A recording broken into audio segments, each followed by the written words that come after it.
Welcome to money store. Sensex 1172 point correct అయితే Nifty 300.2 correct అయింది. Bank Nifty వచ్చేసి 734 points correct అయితే mid cap 322 points correct అయింది.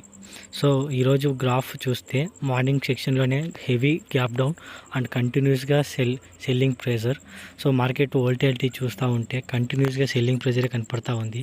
So దీనికి వచ్చేసి ఉక్రెయిన్ రష్యా కారణాలు ఉన్నా కూడా ఇంత హెవీ గ్యాప్ డౌన్ రీసెంట్గా మళ్ళీ ఈ లాస్ట్ వన్ సెక్షన్లో ఇక్కడ జరగలేదు. సో సెల్లింగ్ ప్రెజర్ ఎక్కువ కనబడుతుంది.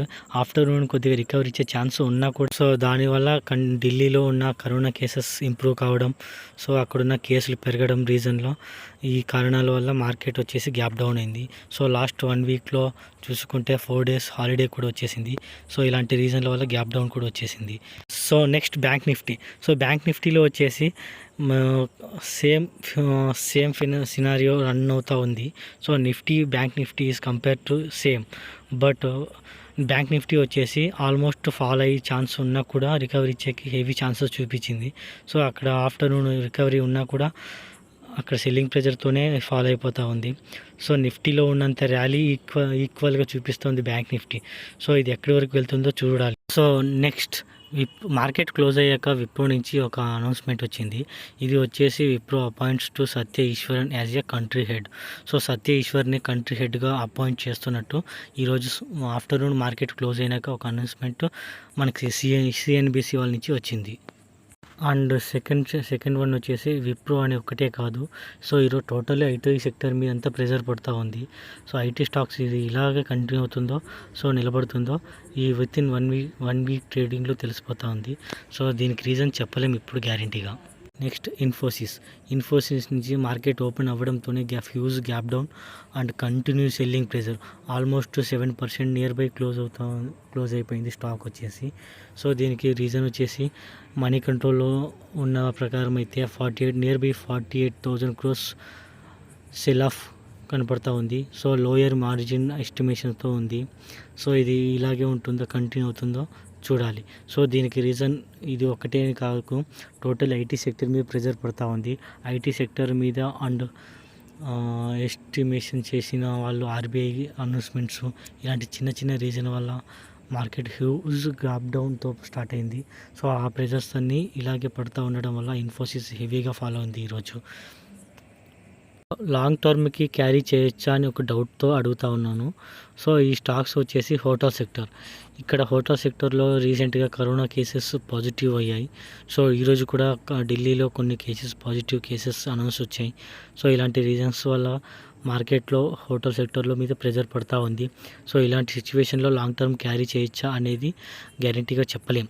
సో ఎందుకంటే కంటిన్యూస్గా ఫాలో అవుతూ ఉన్న రీజన్లో మనం కొన్న ఈక్విటీ షేర్స్ అనే కాదు, కొన్న షేర్స్ కానీ అవి కాస్త ఫాలో అవుతూ ఉంటే చూస్తూ ఉండేది కాదు. సో అలాంటి రీజన్స్తో పోల్చుకుంటే లాంగ్ టర్మ్కి ఇప్పుడు ఇన్వాల్వ్ కాకుండా ఉండడమే మంచిది. సో హోటల్ సెక్టర్లో ఆల్మోస్ట్ మంచి ర్యాలీ ఉన్నా కూడా రీసెంట్గా కరోనా కేసు వల్ల ఫాలో అవుతూ ఉన్నాయి. సో లాంగ్ టర్మ్కి క్యారీ చేయాలనుకుంటున్న నెక్స్ట్ సెక్టర్ వచ్చేసి షుగర్ సెక్టర్ వచ్చేసి కంటిన్యూస్గా గ్రోత్ ఇస్తూ ఉంది. సో ఇలాంటి గ్రోత్ ఇస్తున్న ఛాన్స్లో మనము ఎంట్రీ ఇవ్వాలంటే మంచిగానే ఉంటుంది. సో ఎంట్రీ ఇవ్వడం కూడా బెస్ట్. ఎందుకంటే గవర్నమెంట్ వచ్చేసి ఇథనాల్ ప్రొడ్యూసర్స్ మీద ఎక్కువ ఫోకస్ పెడతా ఉంది. సో ఎక్కువ ఫోకస్ పెట్టాల్సిన అవసరం ఉంది కాబట్టి సో నెక్స్ట్ జనరేషన్ పవర్ కోసం అండ్ ఎలక్ట్రిక్ వెహికల్స్ కోసం ఇది వచ్చేసి హెవీ యూజ్ చేయడం జరుగుతుంది. అందువల్ల ఇథనాల్ స్టాక్స్ మీద heavy focused on government because so sugar stocks is very high rally. So అందుకోసం లాంగ్ టర్మ్కి ఈ షుగర్ స్టాక్స్ని క్యారీ చేయడానికి ఛాన్స్ ఉంటుంది. సో నెక్స్ట్ వన్ వచ్చేసి రీజన్స్ అంటూ చెప్పడానికి ఈ ఇథనాల్ మీద అండ్ షుగర్ స్టాక్స్ వచ్చేసి మంచి గ్రోత్ ప్రొడ్యూస్ చేస్తూ ఉన్నాయి. లాస్ట్ 1-2 వీక్స్ లాస్ట్ 2 ట్రేడింగ్స్లో చూసుకుంటే మంచి పర్ఫార్మెన్స్ కూడా గ్రోత్ కూడా చూపిస్తూ ఉన్నాయి ఈ sugar stocks. So Tata power ఇది వచ్చేసి ఏ రీజన్ లేదు ఫాలో అవ్వడానికి, కానీ కంటిన్యూస్గా ఫాలో అవుతూ ఉంది. సో ఇలాంటి బెస్ట్ స్టాక్స్ ఫాలో అయితే దాన్ని ఆపర్చునిటీగా తీసుకోవాలి, కానీ సో ఎగ్జిట్ అయ్యే ప్రయత్నం చేయకండి. ఎందుకంటే ఇలాంటి ఫ్యూచర్ గ్రోత్ ఉన్న కంపెనీల మీద ఇన్వెస్ట్ చేసుకుంటే లాంగ్ టర్మ్కి కంపల్సరీ బెస్ట్ ఆపర్చునిటీ ఉంటుంది, బెస్ట్ గ్రోత్ ఉంటుంది. సో ఇలాంటి స్టాక్స్ ఫాలో అయితే ఆపర్చునిటీగా తీసుకోండి. సో ఈరోజు ఫైనల్గా HDFC bank Q4 results announce చేశారు. సో వాళ్ళు కంపెనీ గ్రోత్ వచ్చేసి బాగా నైస్ పెర్ఫార్మెన్స్ చేసింది. So profit is very good and net income and other source also very nice. Good result post చేసిన తర్వాత కూడా మార్కెట్ కంటిన్యూస్గా ఫాలో అవుతూనే 4%గా నియర్గా ఫాలో అయింది. సో దానికి రీజన్స్ కొత్తగా చెప్పుకోవాల్సిన అవసరం ఏమీ లేదు.